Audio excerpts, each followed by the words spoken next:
Hello everyone and welcome back to the channel. My name is Amanda N and today I wanted to talk about a topic that's fascinated me for a while now, but I wasn't really sure how to approach it.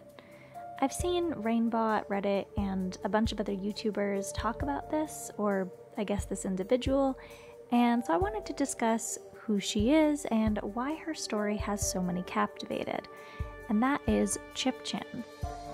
I've followed the Chip-chan subreddit for quite a few years now, and it continues to interest me. I'll be the first to admit that I don't have a clue what the notes that Chip-chan writes say are, or any idea how accurate her claims are, but if they're inaccurate, well, I've seen someone devote their entire life to a massive lie. So that leads me to believe one of two things about Chip-chan. Either she is telling the truth or she needs serious help. Maybe both. But I'm getting ahead of myself. Let's talk about who Chip-chan is and what these claims are. So, Chip-chan was first discovered in 2008 in a 4chan webcam thread. According to a fandom website, in these threads, users explore various open source webcams and post interesting finds. Chip-chan was discovered sleeping in an unusual position and was initially thought to be dead, which obviously sparked attention on the site. It soon became clear that she was sleeping, though for abnormally long periods of time at unusual times of the day.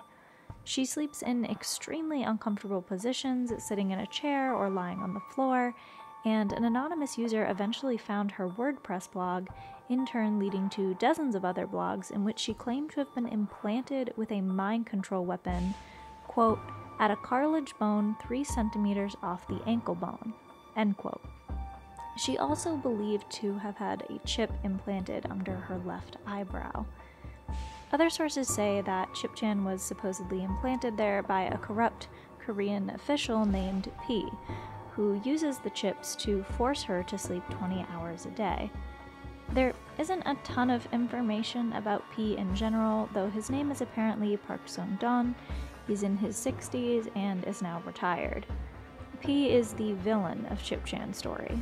She claims that, though she's only met him 2 to 3 times, he's her former landlord and he even stalked her for 13 plus years. Though now in 2021, obviously with updated information, it would be 20 plus years. Now, with the chip implanted in her body, he can supposedly activate outbreaks on her skin, see through her eyes, make her fall unconscious at any time, and he does this to extort her for money? She doesn't leave the house except to collect supplies or to protest corrupt policemen, though she wears a disguise when she does this, apparently. The Observer writes, in a blog unearthed by the Colonel, Chip-chan explains that she keeps the cameras on so that she can know what happens to her while she's asleep. She claims that P has stalked her for 13 years despite the fact that she is not a criminal. Chip-chan, who is thought to live in Seoul, often appears on webcam with signs bearing bizarre missives. Don't get tricked, don't get fooled. Early every morning, if someone comes, that paralyzes the person. I can't be stopped. The Colonel reports that thousands of people watch Chip-chan's livestream and have attempted to determine whether there's any truth to her claims or if she's suffering from a mental illness. So far, no one has reached a definitive conclusion. I do not know what have happened while I sleep, Chip-chan wrote on her blog. I have always been afraid of sleeping. But why, right? Why would someone do this to her? Chip-chan has posted photos of police recording her. However, some commenters believe that this could be as explainable as her erratic behavior. If she does have a severe mental illness, maybe they're recording her for evidence to show in case she claims she was assaulted. Many believe she has paranoid schizophrenia, as those with mental illness often believe someone is controlling their mind, following them, and perhaps she even has narcolepsy, given her pattern of falling asleep. Her rashes and wounds could be anything from eczema and dermatitis to self-harm, accident, or abuse. Truthfully, just looking at the facts of this case, there are a few things that just don't add up to me. How could P be exploiting her and abusing her so frequently, yet she's only met him 2 to 3 times? Is he hiring people to hurt her, and why has no one spoken up? He supposedly implanted this chip in 1999. How is it still able to function with P taking such an active yet barely present role? Why not give people online her address so that they can contact the authorities? If she can send all those messages, couldn't she send an encrypted message that says where she lives? I just have so many questions, as I'm sure so many others do. Not to mention, as Rainbow mentioned in her video, the VeriChip control device ChipChan claims to be implanted with simply isn't capable of such things. Maybe ChipChan means it's a different kind of device, or this is a VeriChip that we aren't aware of, but since it's been specified that she's implanted with a VeriChip, it's worth understanding what a VeriChip actually does. An article published on the National Library of Medicine explains that, quote, "The VeriChip is a radio frequency identification (RFID) tag produced commercially for implantation in human beings.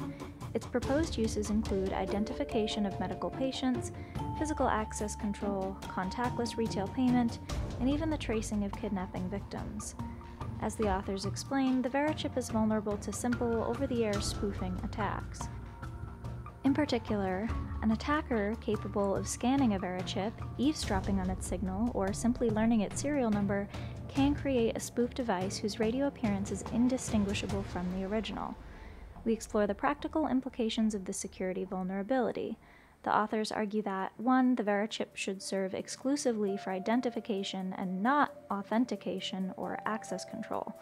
2. Paradoxically, for bearer safety, a VeriChip should be easy to spoof. An attacker then has less incentive to coerce victims or extract them from victims' bodies." End quote. So, yes, it's possible that someone can be exploited with a VeriChip, but not in the way that ChipChan describes. Although I don't really trust sources like the Daily Mail, they've said that the local police are aware of her and claim she's mentally ill. The photos that ChipChan takes do verify this, that police are at least aware of her presence, even if I'm not sure that they're aware of her specifically or not. Whether this is an art project or she does have a mental illness, the whole thing is incredibly disconcerting and a bit unsettling. As a sort of update to the entire situation, her live stream did change, and some Reddit users say that she switched to Kakao Talk and remains active there. Plenty of users have actually spoken to her, though there's only been brief interactions at best. Others seem to be of the mindset to just stop interfering and trying to get her help, but to just leave Chip alone. One claims mental health care doesn't really exist in South Korea, but Chip is not alone.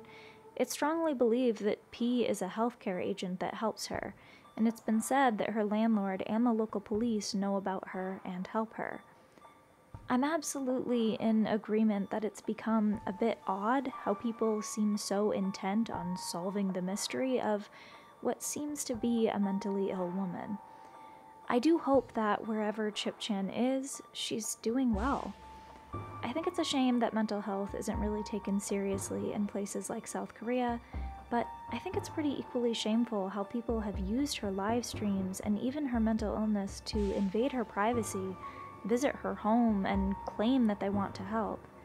Even if she does stream 24/7, I don't believe that anyone is in the place to make that call. If someone is schizophrenic, to tell them that their illusions are wrong can be incredibly distressing, and only a mental health professional would really know what to do in that situation. There's those that say they've even fallen in love with her, which is just, I don't even know what to make of that, but I do think that ChipChan needs some kind of help, but I also don't think it's up to the internet to do so or to really force it on her.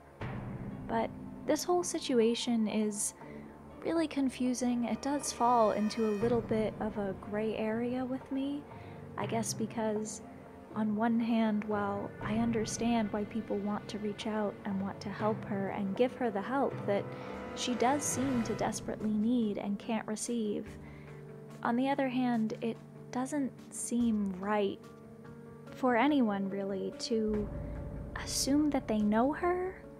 I understand she streams 24/7, but at the same time, none of us really know who ChipChan is. I mean, we don't even know her real name, so how can you assume that you know her when you can't diagnose her? How can you assume what kind of help she needs unless you've actually spoken to her at length? You know what I mean? It's a weird situation, but I'd be really curious to hear your guys' thoughts on this, to hear how you feel about the whole situation.